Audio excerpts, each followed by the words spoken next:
VanDusen. The Castle, Episode 4, The Abyss, written by Eleanor Wells. Interior, the castle. Lucy and Dorothy's room. Dawn. Dorothy wakes up to find that the sky is still pink. She wearily gets out of bed, careful not to wake up Lucy. She rubs the side of her head, clearly suffering from a hangover. She looks at the clock, 6:15. She sighs and gets an outfit for the day out from her wardrobe. Interior, the castle, banquet hall, dawn. Dorothy finds her way downstairs to find Mr. Keene already sitting down. He's reading the paper, but he puts it down when he sees Dorothy. Good morning. We'll have breakfast on our way. There's coffee and tea for now. He gestures to where they were the day before. She helps herself to a cup of coffee this time and sits down. Is anyone else awake? Dorothy shakes her head. What happened after I left last night? Dorothy stares at him blankly for a moment and starts to breathe deeply. She takes a drink of coffee, searching for the right words to say. The vomit. Whose was it? Dorothy takes a moment to respond, looking down into her coffee as she does. Sylvie's. Dorothy, look at me when I talk to you. And whose idea was it to raid my cellar without asking? Dorothy continues to stare at him blankly. Okay, don't talk to me. I understand you don't want to throw any of them under the bus. I know how close you've gotten to them all, especially to Mr. Wolf. I know it wasn't you who instigated any of this. Is anyone else awake? I don't think so. We're still doing Loch Ness? Of course. Just then, Sylvie groggily enters the banquet hall. She freezes when she sees Mr. Keene. Oh, Miss Crockett. Good morning. Morning. Sylvie makes a beeline for a cup of coffee. And how are you feeling? I'm fine. She sits down at the furthest possible seat away from Mr. Keene. The puke. It was me. I'm sorry, things got out of hand. Mm-hmm. Mr. Keene. I'd rather not speak about it now, Miss Crockett. Exterior, countryside, pub, day. Early morning, they drive into a parking lot outside a pub in the countryside. It would be idyllic, if not for an awkward tension in the van. Mr. Keene parks and looks back at the five, all in various states of tiredness. Mr. Keene speaks to them without looking at them. Before we go inside, I want to understand what happened last night. It was my idea, Mr. Keene. The wine, everything. Mr. Keene nods, letting the silence soak in before he speaks again. Everyone shares awkward glances. No one wants to speak. Well, thank you for coming clean, Miss Crockett. Needless to say, I'm disappointed in you. How do you think McGill University would react if they knew that you behaved like this? It's university, Mr. Keene. It happens. This isn't some expensive animal house, Miss Crockett. I invited you into my home, my property, because I thought you were better than this. Mr. Keene, let me know how much it is to replace the carpets and the wine. I'll pay you back. It's not about that. I don't know what to tell you. I'm sorry. I thought you said everything in the castle was ours. That wasn't an open invitation to take advantage of my generosity. I understand. I'm not sure what else to tell you. I'm sorry. I want to know why you did it. I don't know what I was thinking, Mr. Keene. You weren't thinking. Okay, Can we put this behind us? sure. Sure. I don't think I'll ever understand young people. So let's forget about the whole thing. And if it happens again, I have a mind to send all of you home. Okay, understood. There's an awkward beat before Mr. Keene opens the door and gets out of the car. Interior countryside pub, day. The group enjoy a hearty, satisfying breakfast at a corner booth. Sylvie keeps it simple with toast, fried eggs, and black coffee. How are you feeling, Sylvie? Better today, but I don't want to push it. Understood. It's going to be a nice day, though it might be a bit windy at the loch. That's all right. As they continue to eat, the awkwardness is still present. Mr. Keene seems better, but no one wants to cross him. I was wondering if each of you might want to share something about yourselves that you think other people might not know, or they would be surprised by. Like what? Anything you want to share. Sure. I would say most people don't know I fuck up. I'm not perfect. I'm just like everyone else. Who's lost and insecure, I guess.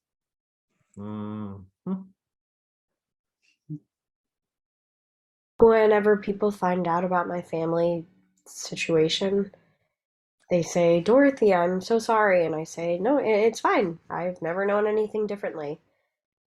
But I'm lying. I resent my father for leaving us, and I resent my mother for bringing me up in the situation that she did. But then I feel like a bad person because I know it's not her fault. I mean, the only reason I could go on a school trip to New York is that my grandmother felt bad for me and covered the cost. That was 6 months before she died. Well, you got to go. Yeah. I don't feel like sharing, Mr. Keene. Me either. Yeah, I don't know. All right, it was just a question. No need to take it so seriously. So, what are you all looking forward to most about today? I guess being so close to so much history. Well, there is a lot of history here. I mean, America's entire history is like a blink of an eye compared to here. That's true. So, Ms. Crockett, just please don't worry about the carpets. It will be taken care of. Okay. The rest of their breakfast continues on in awkward silence. Exterior Loch Ness, day. The group pulls into the parking lot. There's a fair amount of tourists out and about. Ruins of an old castle up on a hill, walking trails, and of course, the lake. I don't particularly care to stay, so I'll be back in 2 hours. That should be plenty of time to explore. The group exchanges looks. They get out of the van, get their stuff, and watch as Mr. Keene drives off. They get out of the lot and form a semicircle. It's windy, but otherwise a nice day. Okay, then. Hey, at least breakfast went smoothly. Tell me something about you that no one knows. I'm sorry for getting anyone into trouble. Yeah, how come you told him the wine was your idea? I didn't want to throw any of you under the bus. I wonder where he went. Off to feed on the blood of college students. When he's probably just mad that we didn't clean up. I don't think he would have said anything if we had. Easy for you to say, as teacher's pet. Excuse me? Yeah, has anyone else noticed he's like obsessed with Dorothy? I have noticed that. We're all here because he wants us here. I mean, he did it without ever meeting us in person. He could have decided to make he made a mistake and was just writing it out. He's been nothing but kind to me. That's because he's in love with you. Oh my god. Okay, first of all, I don't think that's true. Second of all, he's way too old. Hey, what does it matter anyway? We're at Loch Ness. Dorothy starts to get out her camera and gestures down a particular hiking trail. I'm gonna go to take pictures. Sylvie I was wanting to go that way. Me too. I wanted to go sit by the lake. Marta, I'll come with you. That's all right. Should we just meet back here in 2 hours? That's fine. The group goes in their separate directions. Exterior, Loch Ness, later. Dorothy finds herself at the top of a hill in the midst of the castle ruins, taking all the pictures she can. For a moment, she puts her camera down, taking a moment to capture her surroundings. She looks, noticing Gavin has appeared beside her. Scared me. Sorry. See the Loch Ness monster? Unfortunately not. He gestures to some of the ruins. Hey, can you take my picture? Do you have a camera or do you want me to use mine? Yours. I left mine at the castle. Oh. How am I gonna get your picture to you? Easy, you can mail it to me. I'll make sure you get my address before we part ways. All right, stand where you want to stand. Dorothy readies her camera as Gavin poses. She takes a few. In some, Gavin is serious. In others, he makes a silly pose. All right, I think I got some good ones. Do you want me to take your picture too? No, that's okay. Come on, you don't want a picture at Loch Ness? Okay, sure. Dorothy hands Gavin her camera as she poses where he did. He takes a few pictures of her. That's when she notices Sylvie a ways down the path in the midst of an intense conversation with a woman. Just a minute. Dorothy walks away from the ruins and towards Gavin. Those should be fine. She takes her camera back. Then Gavin notices Sylvie and the woman too. After a moment, they wave goodbye and the woman walks off. Sylvie sees them and immediately begins to approach them. They see that her mind is clearly weighed down by something. Hey, Sylvie. Hey, do you know where everyone else is? Marta went in the gift shop to look at souvenirs. I'm not sure about Lucy. Okay, you're not gonna believe what I just heard, but I'd rather wait until everyone else is around. No one says anything. Just then, the three of them are hit by a particularly intense gust of wind. Oh, not exactly Acapulco, but it is nice here. Gavin and Dorothy both nod. Should we go inside?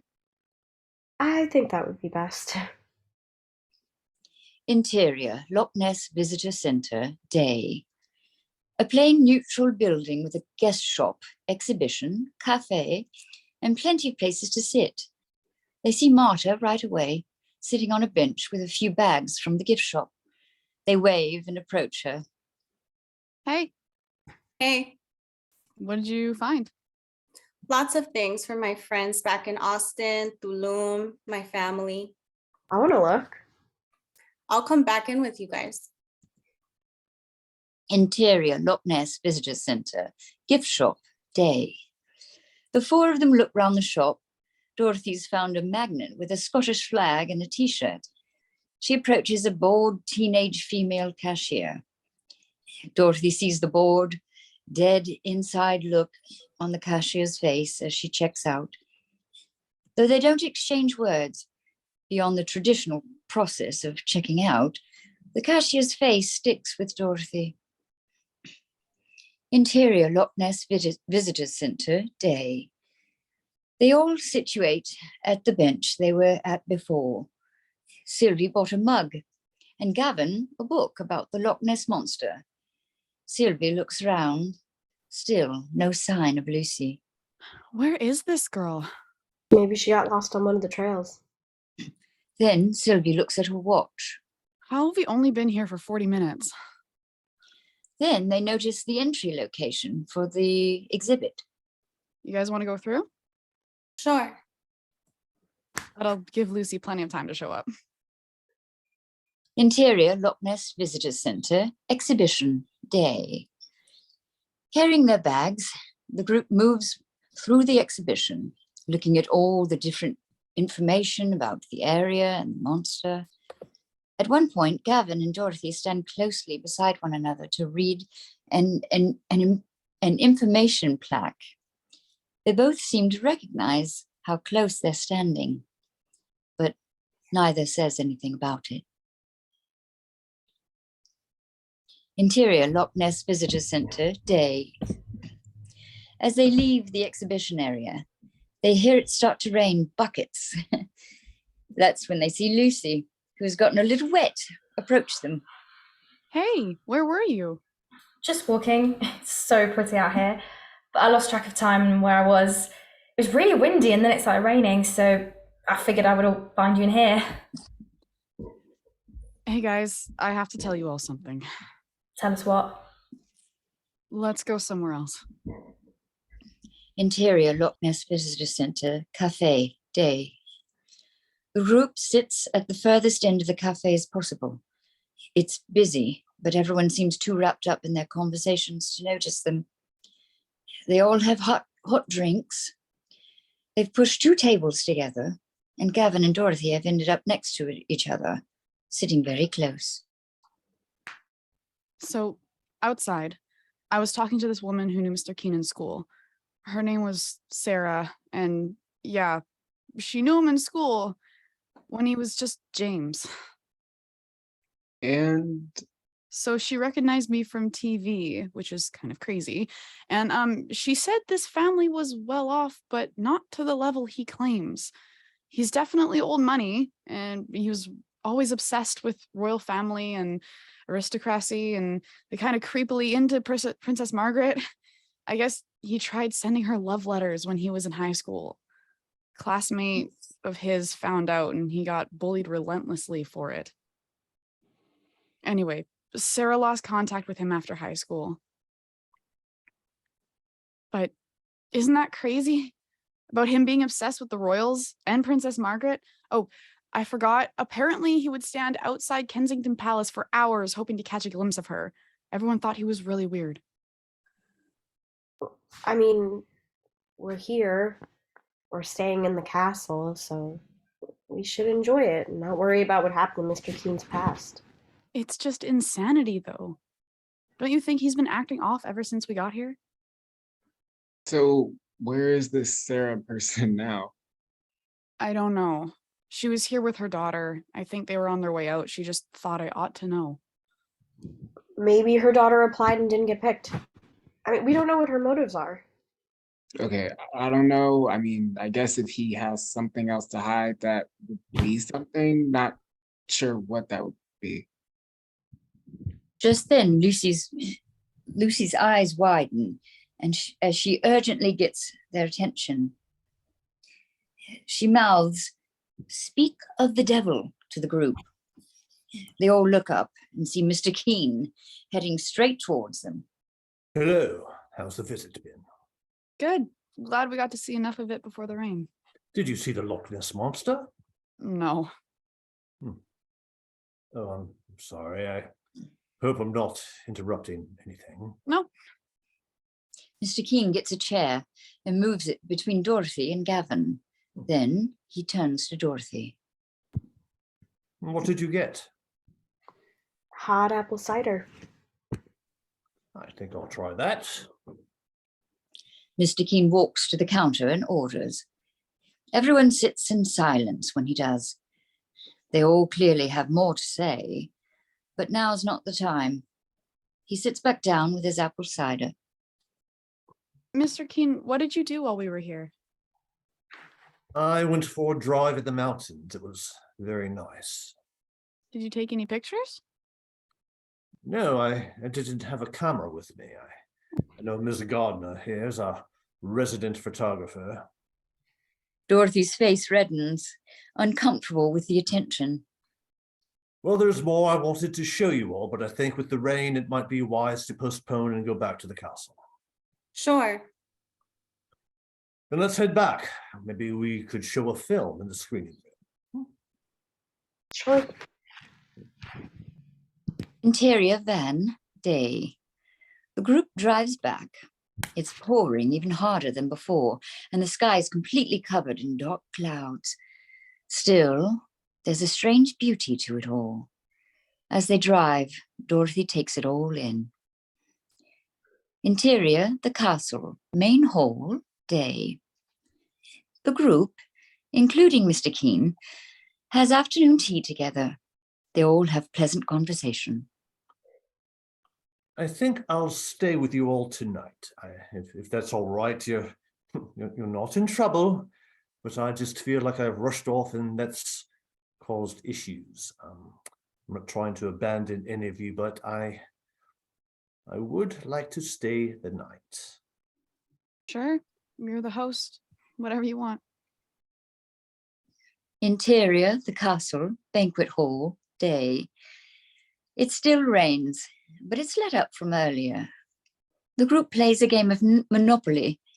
Out of all of them, Lucy is the one doing the best. Interior, the castle, library, night. It stopped raining and it's dark now. Dorothy pages through more National Geographic magazines, enthralled by the pictures of faraway places and the people that live there. She hears Lucy playing the piano rendition of The Beach Boys, I Just Wasn't Made for These Times. It's comforting as she continues to look through the magazines. Interior, the castle, screening room, night. The group settles in for a screening of the Errol Flynn and Olivia de Havilland version of The Adventures of Robin Hood. The group is enthralled by the bright technicolor and the pure escapist sense of adventure.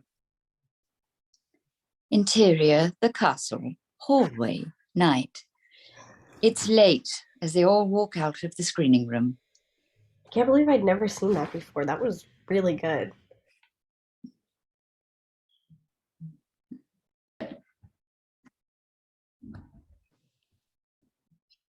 I can't believe I'd never seen that before. That was really good. Hollywood actors and actresses used to have talent. But that was not a slight at you. I didn't think it was. Well, it's been a good day, even if the rain caused us to alter our plans. I think it's supposed to be raining tomorrow, so we can have another lazy day. Everyone nods. Hey, Mr. Keene. Yes, Dorothy. I keep forgetting to call my mom. I'm sure she's probably worried sick about me. You know, I should probably call my parents too. I'm sure they're probably wondering how the trip's going. Me too, actually. And me. I'd get in on calling parents. Besides, it's afternoon in North America, so perfect time to do it. Sounds like we all want to, but we don't know where the phone is. Right. Well, here's the situation with the phone. I would show you where it is, but the phone is out. When they were doing renovations, I think some cords got messed up. Now, this all happened only a few days before you all got here, so I didn't have a chance to fix it. This was not communicated to us because... Well, we've been so busy that there hasn't been a chance. And there are only so many hours in the day. I'll get someone to fix it first thing tomorrow. Okay. Do you not believe me, Miss Crockett? Of course. I don't know why you would lie about something like that. Precisely. Well, how far away is your residence? Maybe we can all use the phone there in the meantime. My residence is my private space, Mr. Wolf. So no, that is not an option. Look, you're here on vacation and your parents can wait another day. Okay, are you sure it's going to be fixed tomorrow? Because my mom is going to be very worried. Ms. Gardner, did you not hear what I said? Your parents can wait another day. Dorothy nods vaguely. Now, unless there's anything else, I'm going home. Have a good night. It was a lovely day. They watch as he leaves, all sharing a look. Interior, the castle. Lucy and Dorothy's bedroom. Day. The next morning, Dorothy wakes up. She sees that it's 9 o'clock. She sees that Lucy isn't in bed and promptly gets out of bed and gets dressed. Interior, the castle. Banquet hall. Day. Dorothy enters the banquet hall to find the others having a light breakfast. Everyone seems tired. Oh, morning, Dorothy. Morning. Dorothy gets a cup of tea and sits next to them. I never sleep this late. You must have needed it. We were just talking about how Mr. Keene's story about the phone not working is really strange. You don't believe him? No, not really. I don't think any of us do. Besides, it's strange that there would be only one phone in this whole castle and he wouldn't want to tell us where it was. And wherever it is, if there even is a phone here, it's somewhere we wouldn't come across it. It is strange that it was never mentioned before. Exactly. I guess I didn't think of it because old castle, no phones. I just know my mom's going to be mad at me, but And what about my residence is my private space, Mr. Wolf? I don't know. Well, we're giving him the benefit of the doubt and hoping the repair person comes today. You know, another thing I was thinking of, how remote we are here. What do you mean? I mean, at first I liked it, but it's 7 hours to Glasgow, another hour here, 10 miles from the nearest town. What if that's on purpose? If anything happens to us, who's going to help us? I think you're overthinking things. I hope so. I mean, after we got over the weirdness of the morning, I think yesterday was a fine day until we asked about the phones. Yeah. It shouldn't be an issue for us to want to talk to our parents. I mean, I know I was the one that asked, but I don't know. I guess our parents can handle hearing from us for, a few days at a time while it gets sorted. And about his residence, I don't know, that was weird. But I can't say what he's thinking. Yeah, I wonder when he's going to show up today. Who knows? Do we know when the rain's supposed to start? This afternoon, I think. Maybe I'll go for a hike before it does. I was hoping to take the boat out if anyone else wants to come. I will. Cool. Hey, if we get caught in the rain, it might be kind of fun. I'll stay inside. I might find a book. I'm kind of tired from yesterday.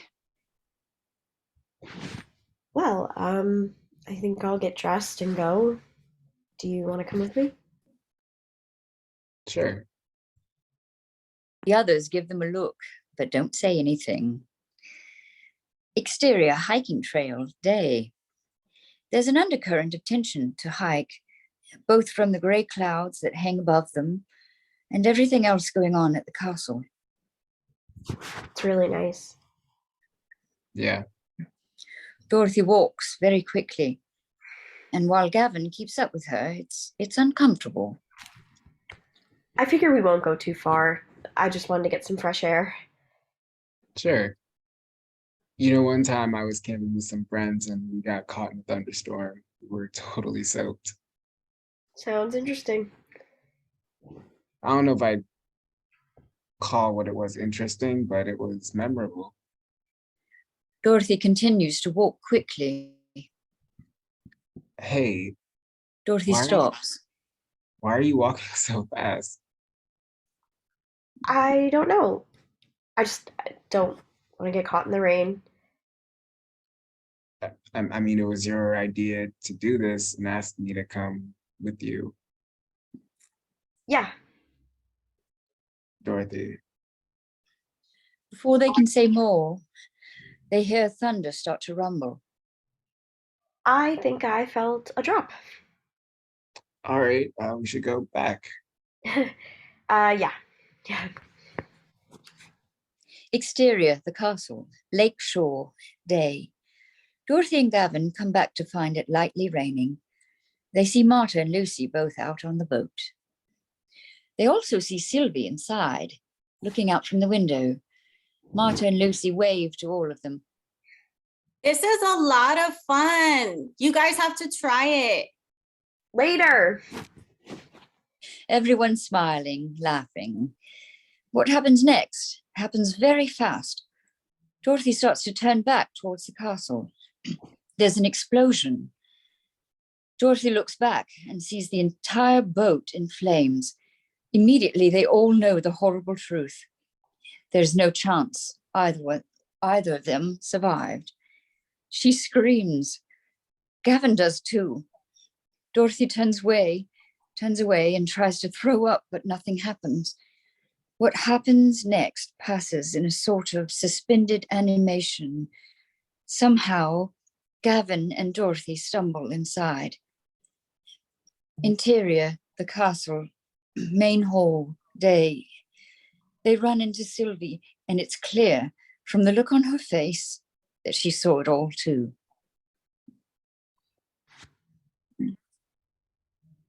Oh my God. Oh my God.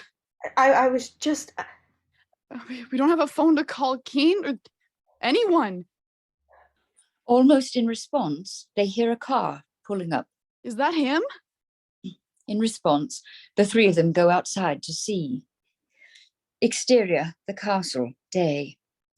The three of them, in hysterics, approach Mr. Keene as he gets out of the car. It's still raining, though lightly. Mr. Keene, thank God you're here. Something terrible's just happened. Mr. Keene, thank God you're here. Something terrible's just happened. What's happened? You know, thank God you're here, because without a working phone, we'd be really screwed. Okay, I understand, but I can't help if you don't tell me what's going on. There was an accident on the boat. What? Who took the boat out? I mean, you're supposed to ask me before you took the boat out. Marta, Lucy, I think they're. We came back from a hike and they were waving at us 1 minute, and then the next. Okay, just stay right there. I suppose I should go back and call the police. The repair person was supposed to come, but... That's when they all see the cloud of black smoke that billows over the castle. I'll be back very soon. The three of them sit limply as they watch him drive away. Exterior, the castle, later. Sylvie, Dorothy, and Gavin sit on the ground in front of the castle in shock. Frozen, no one says anything. It continues to rain, but it doesn't faze anyone. Then Mr. Keene's van pulls up. The paramedics are on their way. The police will be here too. And you're all going to catch a cold if you sit out here. I don't want to go back in. Well, you have to. Interior, the castle, main hall, day. Sylvie, Dorothy, Gavin, and Mr. Keene sit with untouched cups of tea and a plate of cookies. No one wants to look out the window. Have there been problems with the boat before, Mr. Keene? Never. Why don't you kids go up and lie down? I'll manage this. It's not like there's anything any of you can do. Mr. Keene, with all due respect, I'd like to stay down here. Me too. Yeah. We all witnessed it, so they may want to talk to us. Dorothy manages to look out the window and immediately has to look back. Please, Go upstairs and lie down. This was a terrible, unfortunate accident. There isn't anything any of you can do. Interior, the castle, upstairs hallway, day. Sylvie, Gavin, and Dorothy all wearily find their way upstairs. Dorothy and Sylvie both hesitate at going into the rooms for similar reasons. So you both want to come in my room? Yeah. Dorothy also nods. Interior, the castle, Gavin's room, day. They all drift into Gavin's room. It's like the others, but smaller, with only one bed. Gavin gets a few blankets from a cabinet and some pillows, and the three of them spread out on the floor. They're silent. No one is sure what to say. Were we really just at Loch Ness yesterday? I suppose we were. Imagine we'll be sent home. I imagine so. Interior, the castle, Gavin's room, night. As the thunderstorm rages outside, the group continues to lie on the floor. It's nighttime now. No one speaks. No one moves. Is the storm ever going to stop? It has to at some point. What time is it? I don't know. Even if it was a freak accident, it's not like we just lost a boat. A boat can be replaced, but Marta and Lucy are dead for no reason. They notice that Sylvie is starting to cry. I just want to see my mom. I just want to go home. Me too. Just then, there is a knock at the door. Yes, Mr. Keene opens the door. You're all in here? we didn't want to be alone. I wanted to fill you all in on what happened. What happened to Miss Ellington and Ms. Vasquez was a tragic, unfortunate accident. He carries a plate of cucumber sandwiches and a pitcher of milk in hand. He puts it beside the three of them, who leave it untouched. I sent Mary home, so I had to think of something myself. I'm not much of a chef, but you need to eat. Neither one says anything, and Mr. Keene continues. The police have to examine the wreckage, but it seems the engine failed. Something that was missed. I don't know what else to say. I'm going to go back to my residence and call their family shortly. Don't leave us. I have to. Mr. Keene starts to leave, and then Dorothy gets his attention. Mr. Keene, what about us? What do you mean? Are we going to go home? Is that what you want? Mr. Keene, things aren't the same here anymore. There were 5 of us this morning, and now there's only 3. What are you trying to imply, Mr. Wolf? Nothing. It's just, it's hard to feel safe here. I'm sure you understand. Why wouldn't you feel safe? Okay, I understand how you feel. Mr. Keene, I have to agree. How do you feel?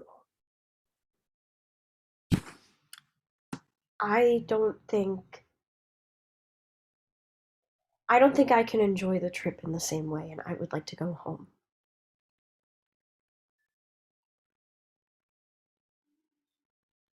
Can I ask for one more day? What do you mean? Just give me one more day. I don't see why we have to rush into anything now. Mr. Keene, I know no one wanted this to, but Marta and Lucy are dead. Don't you think I know that?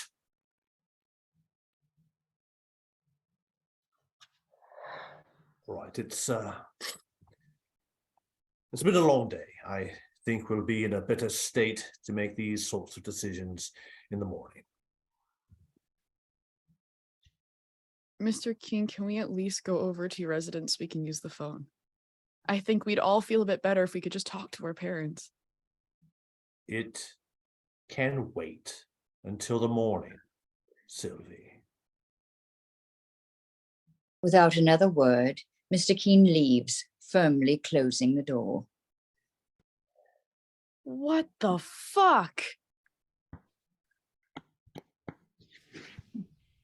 I'm scared.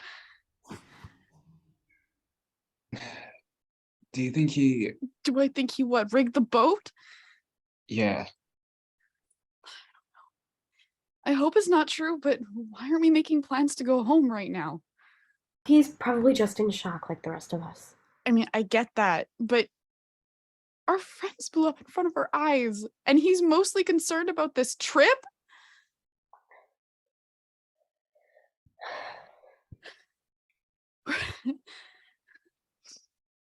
We're so far away from help out here. I have an idea. What's that?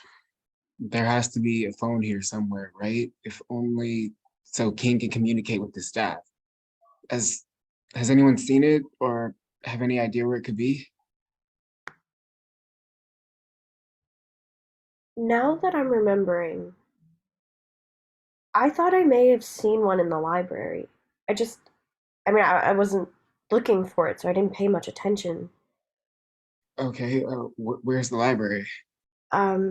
It's downstairs at the very end of the hall, opposite direction from the ballroom. You have to turn a corner. Okay, so easy solution. We make sure he's gone. We go down to the library and we try to call someone.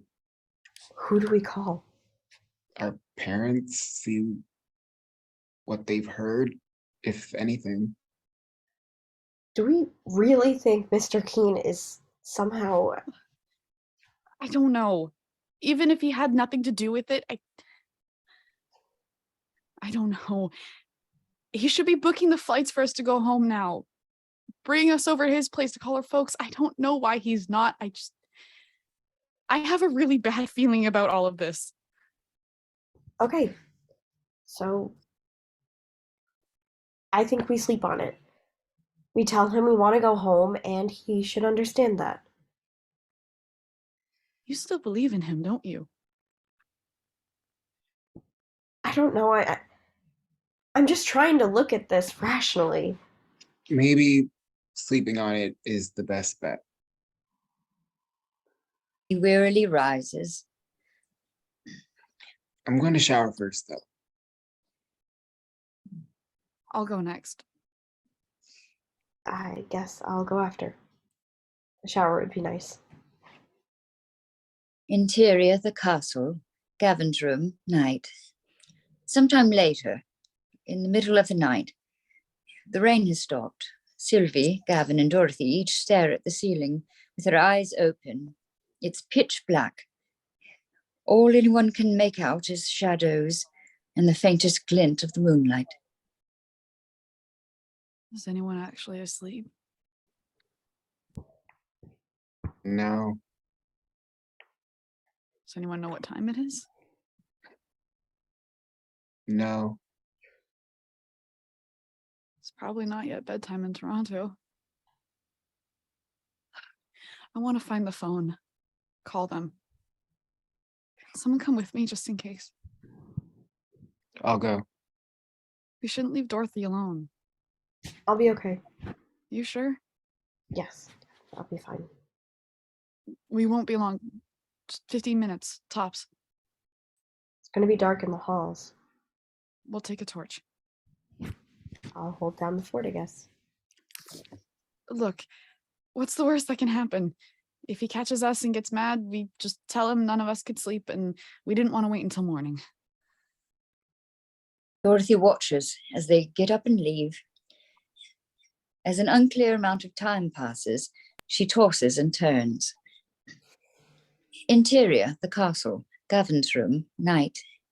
It's still dark when Dorothy rises from her spot on the floor. Now that her eyes have adjusted to the darkness, she carefully scans the room.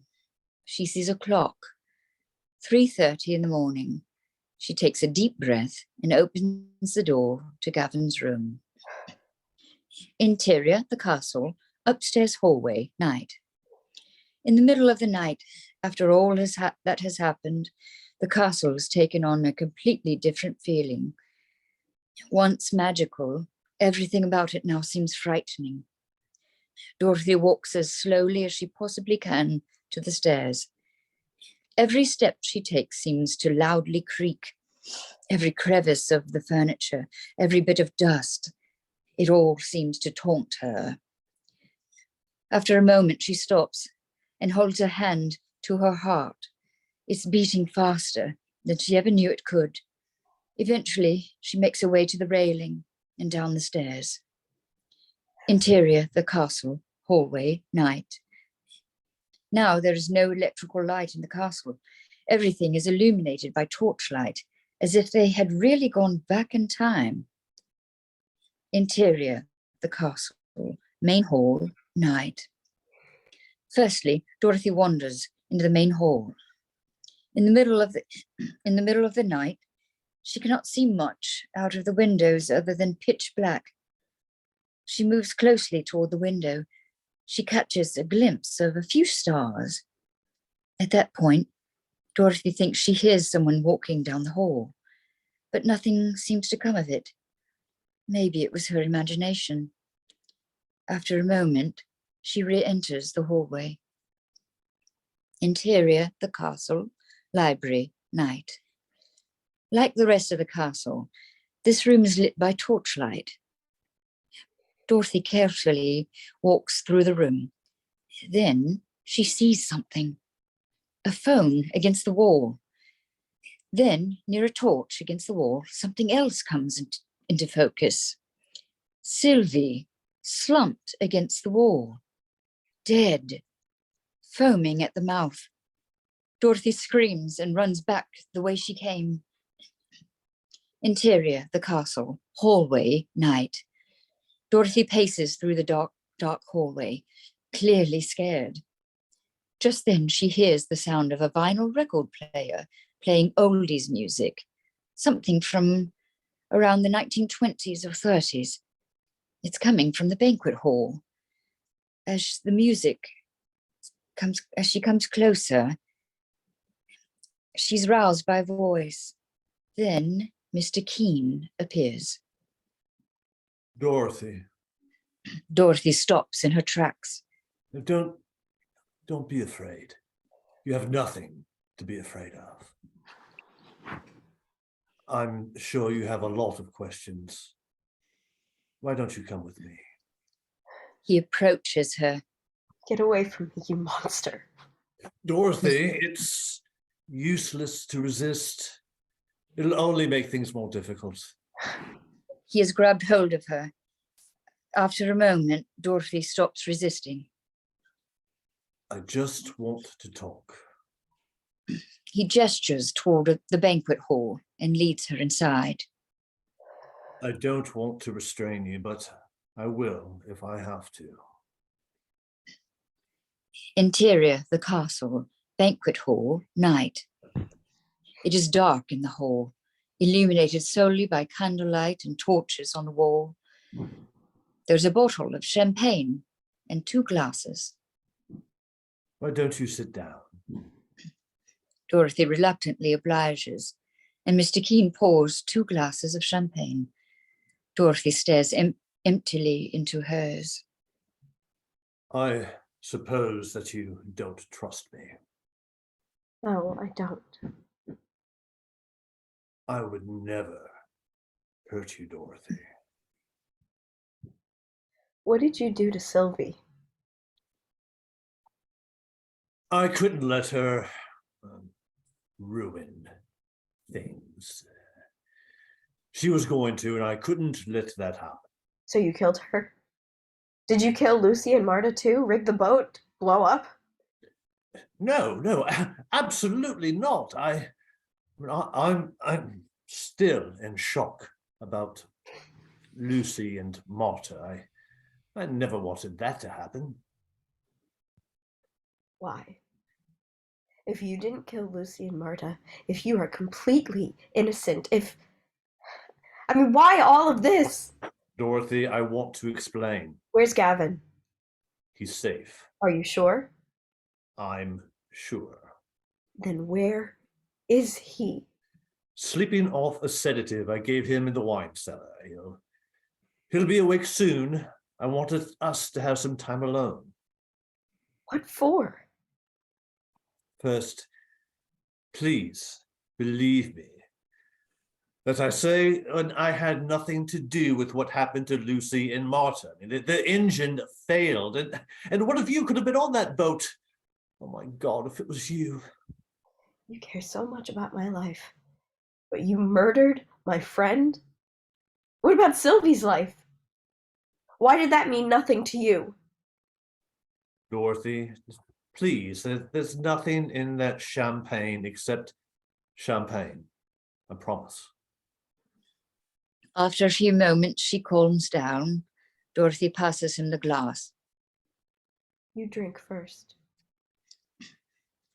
Dorothy watches, as carefully as she possibly can. Mr. Keene drinks. He passes the glass back to her. See? That's Dom Perignon, Dorothy. Your mother could never afford to buy you that.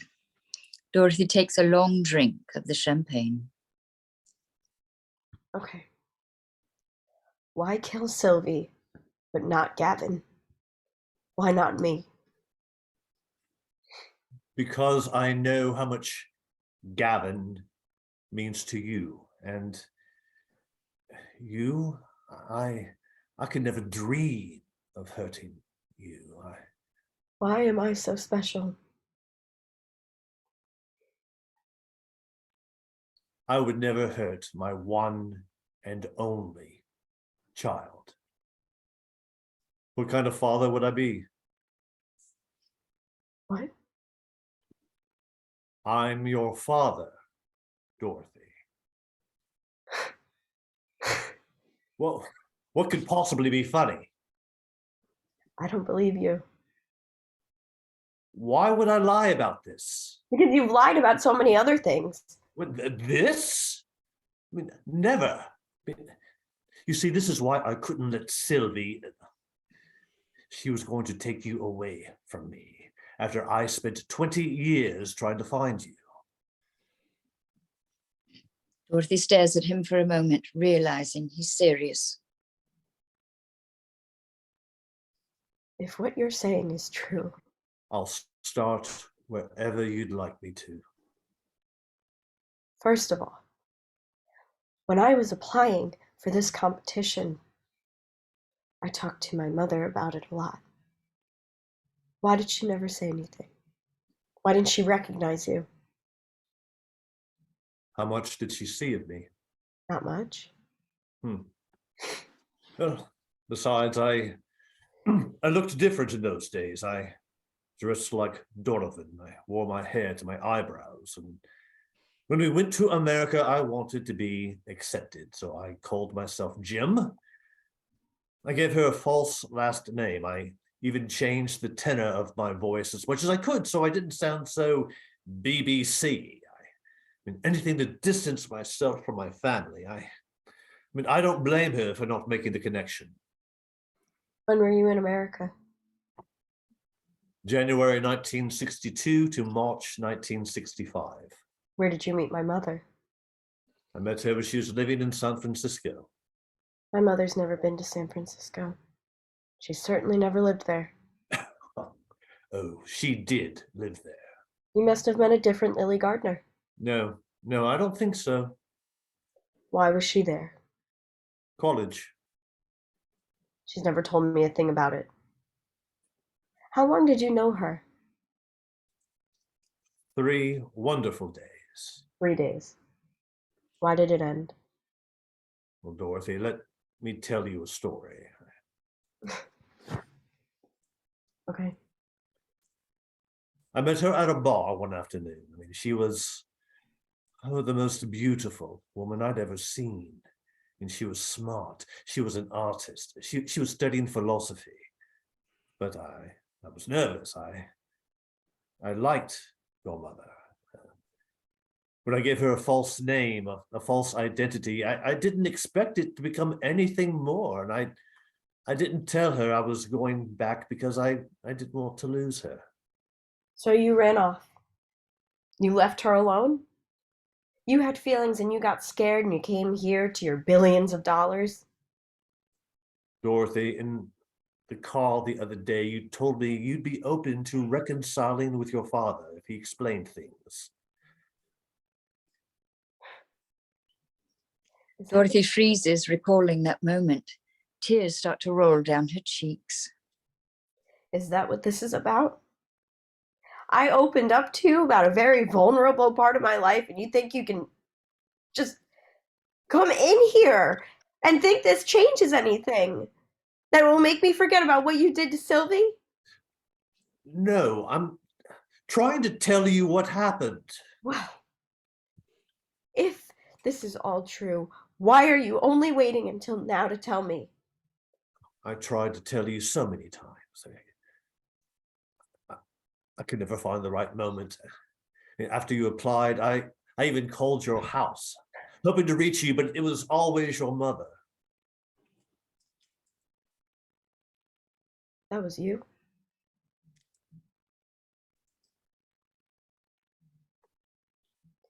Did you know my mother was pregnant, Mr. Keene?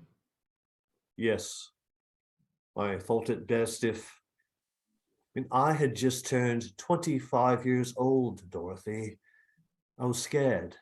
And my mother was the age I am now. How do you think she felt? I know.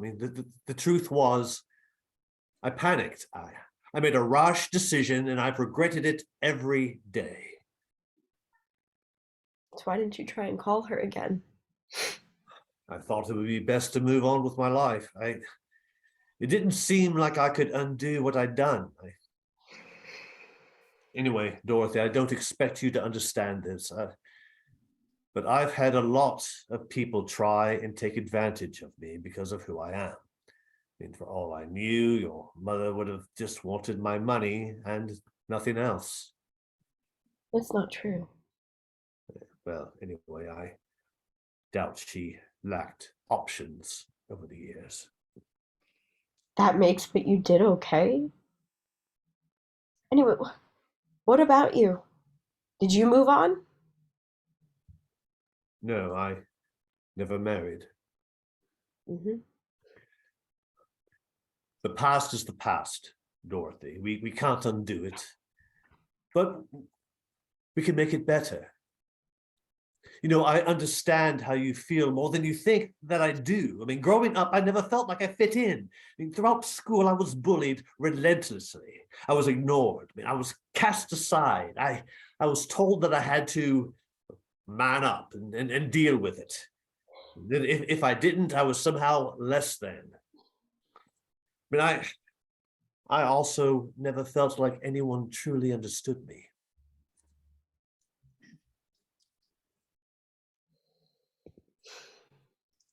All of these years. I tried, but I didn't know how. There was nothing I wanted more. I'm sorry. I truly am. If you still don't believe me, we can call your mother now, and she will confirm everything that I've just told you. So what about this contest? What was this all for? Oh, that's the thing, Dorothy. I believe that fate has brought us together. My intentions for starting the contest were as initially stated. Really? Now, was there a part of me that hoped in the back of my mind that my child, college age by now, would apply? I'd be lying if I told you that there wasn't. Uh-huh.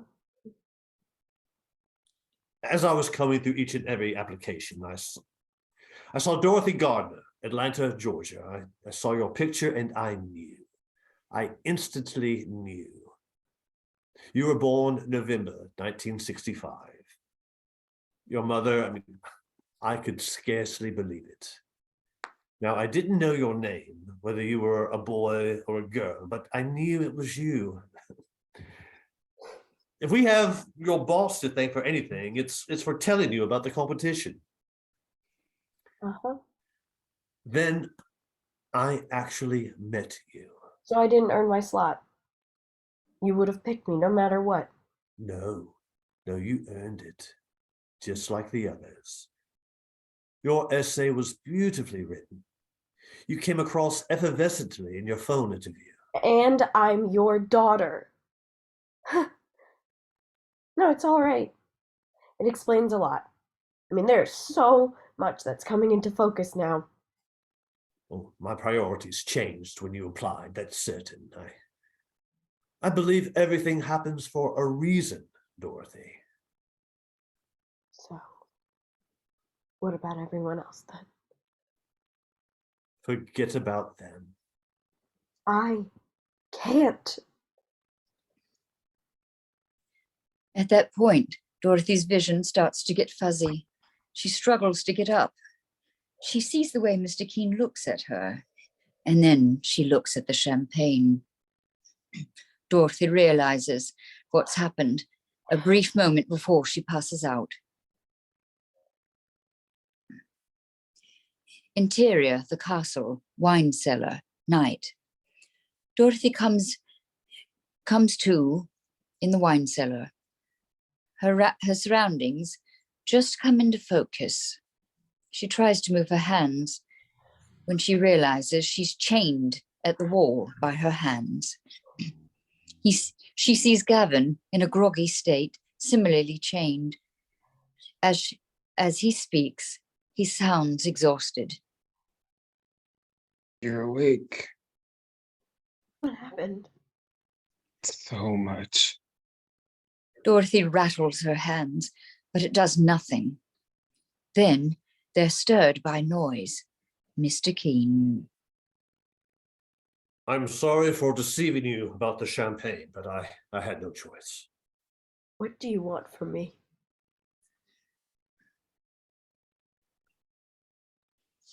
I want you in my life.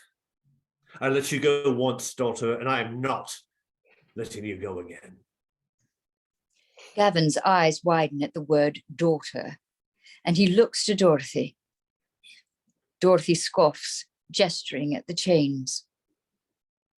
This is a little extreme, don't you think? Well, first of all, I want you to stop fighting me. I could have poisoned you both if I wanted to. Now, I'll remove them from you and your boyfriend as soon as you agree to my terms. Which are? Come with me. We'll go somewhere. We'll change our names. And forget that you're a murderer? Dorothy, the world is better off without that brat.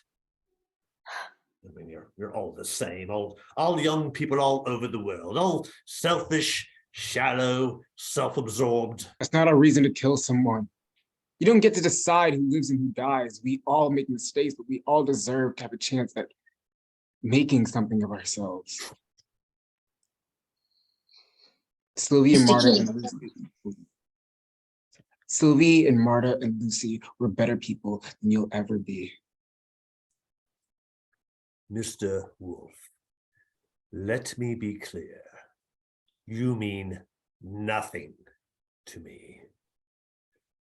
So, you can be with us, be with her. Or what? No one will ever find you. Oh, I am very rich. I know how to do something and not get caught. What about Marta and Lucy? A terrible accident and you don't even care? 3 lives just snuffed out.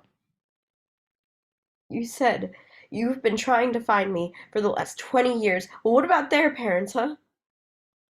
They all have fathers that will never see their daughters again because of you.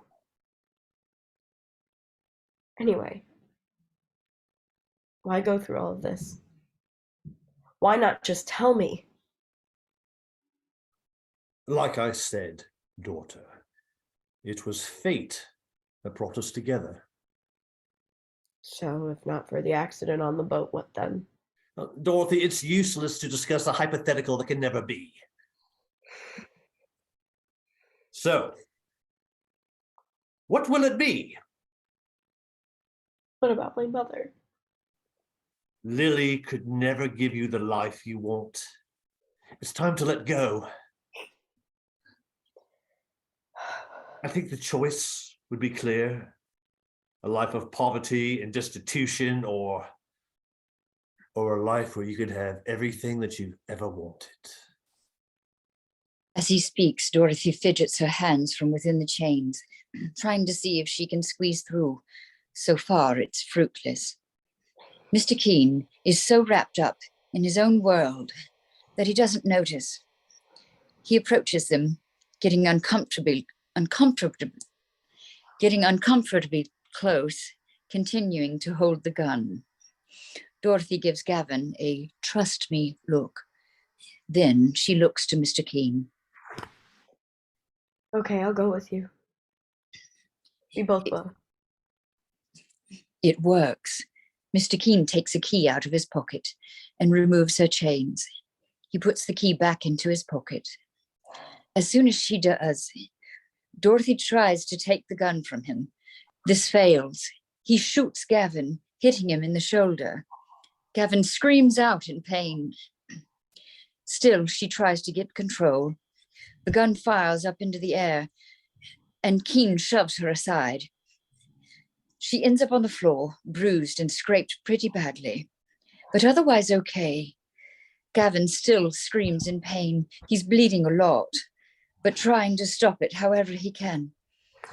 Keene points the gun at her, and Dorothy breathes heavily.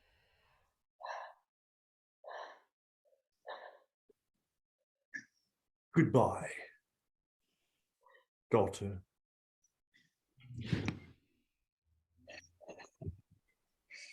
As he sticks the gun in his mouth and shoots himself, Dorothy screams. Then she turns to Gavin. We're gonna get help. We're gonna get out of here. Key. She realizes it's still on Mr. Keene. Covering her mouth and holding her nose, she approaches his body. Shortly thereafter, she manages to grab the key. Her hands are shaking so heavily, she has to hold it with both hands so as not to drop it.